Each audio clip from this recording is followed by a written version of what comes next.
global happenings today. We communicate, we analyze global news. Stay tuned.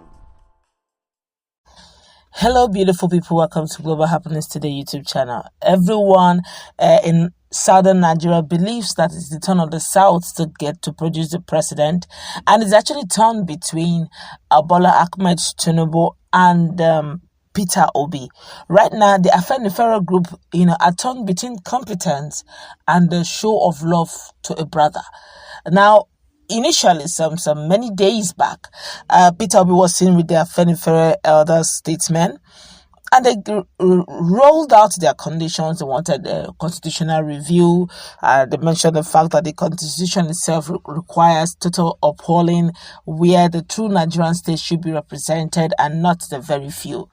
Well, as we speak, it looks like within Afenifere, we are now beginning to have some cracks where people are beginning to feel it is either the turn of a Milocon or we should look at competency. Let's go straight into the news to find out exactly what is at stake.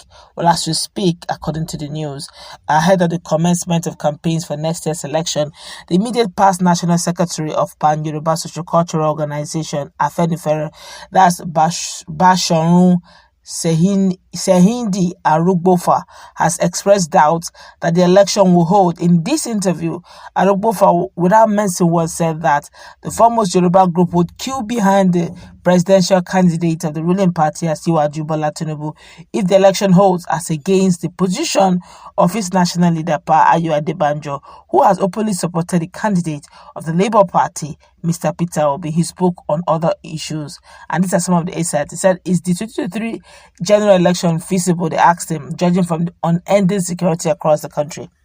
In one of the interviews I granted in 2021, he responded by saying, "I did that unless there was security of lives and property. There were doubts that the 2023 presidential election or any credible election whatsoever would succeed.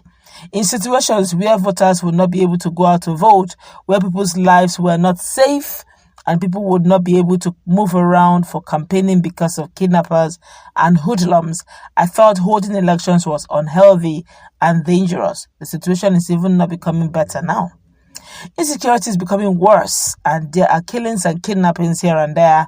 Farmers cannot go to their farms, even to bring food, let alone to prepare ground for the planting season. In some areas, kidnappers and bandits have walked in and taken people away.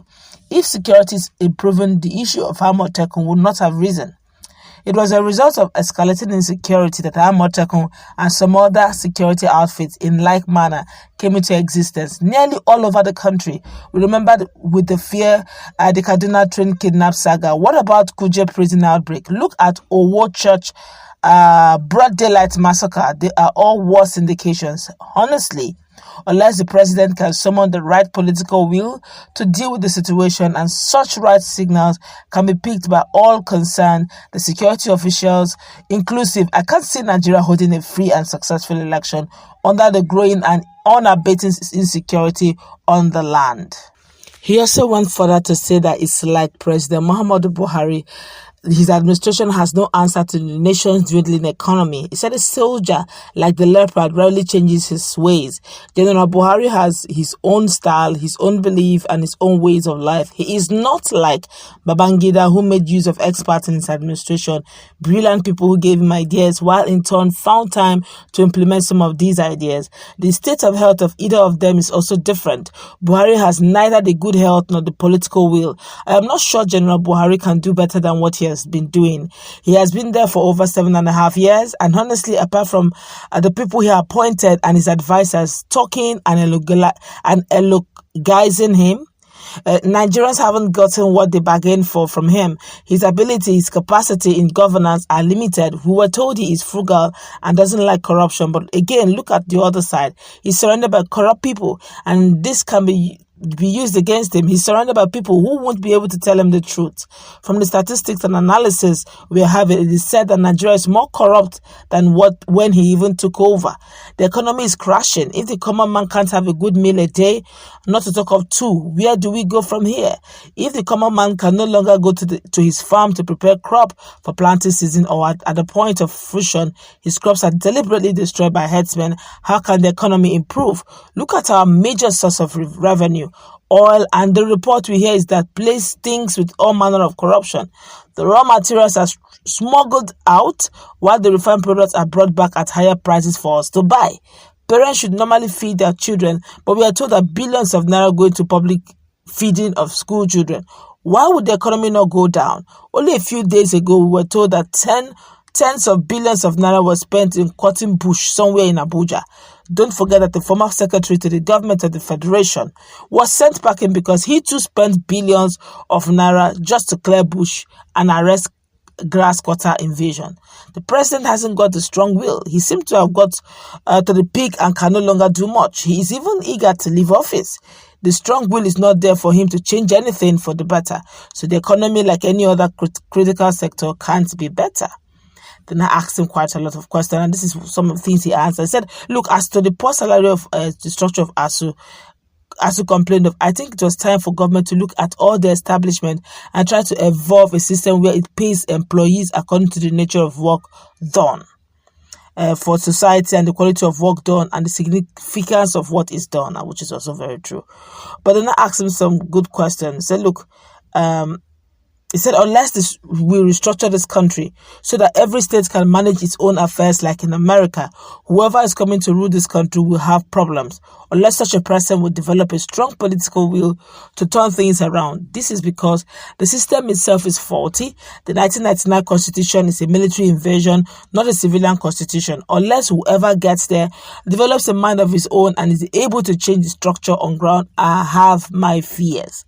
The national leader of Afenifere, Adebanjo, has openly declared support. They asked him and openly declared support for the Labour Party presidential candidate, Mr. Peter Obi, arguing that it is the turn of the Southeast. Is this the position of the group?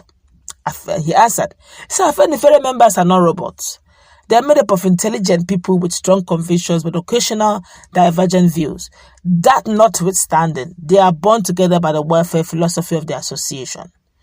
On any contentious issues, they come together as Democrats to discuss and agree on a consensus. While the consensus becomes a public stand view, those who disagree are still allowed to keep their views without necessarily making them an opposition position to the majority's decision. After all, when Afenifere floated the SDP for its members to contest upon, a few individuals were known to still hoist the Labour Party flag in their residence, while a few others were said to be secretly romancing with the party or the other, one party or the other. Yet Afenifere did not break. Yes, Baba Adebanjo has been supporting the presidential candidate, Mr. Peter Obi, even when as an Afenifere meeting for a consensus has not been held. However, his position cannot destroy what the association really stands for. Baba has a right to his choice and conviction, but that does not mean that all members are with him. For instance, Chief R.F. Fasoranti, whom Chief Ayo Adebanjo always referred to as his leader, told Priscilla Adiare in Saturday's Sun of July 20, 2002, on page 14, that I quote him, when Senator Bola Tinubu was the governor of Lagos State, he did very well. I think he can carry that into the presidency from all indication. If election will hold in 2023, this is where most Afenifere who are silent majority are gravitating. Serious concerns have been raised by stakeholders as regarding vote buying during election in the country. Will this not mar the next election as the highest bidder may take advantage of this and eventually win? They asked him. He said very many Nigerian voters have been reduced to a state of poverty, and politicians are playing on that. In Nigeria today, most hungry people cannot resist material temptation. But we have some new ideas springing up. So people have been saying that they will collect their money and will not vote for them. But I don't think if this will play out, since in the last presidential shadow election, highest bidders got the highest vote. I don't know what magic anybody is going to employ between now and then to completely eradicate it. The people are getting hungrier and even poorer. And irrespective of any sanction, it will still stand, we will still fall victim. Unfortunately, we haven't gotten any positive records to show that youth, whose population is daily increasing, can resist the allure of inducement. But you can now see that they're looking at Bola Tinubu as still their person. In between Afenifere, they seem to have their own divergent ideas. Let's go wrap it up. Let's put it in a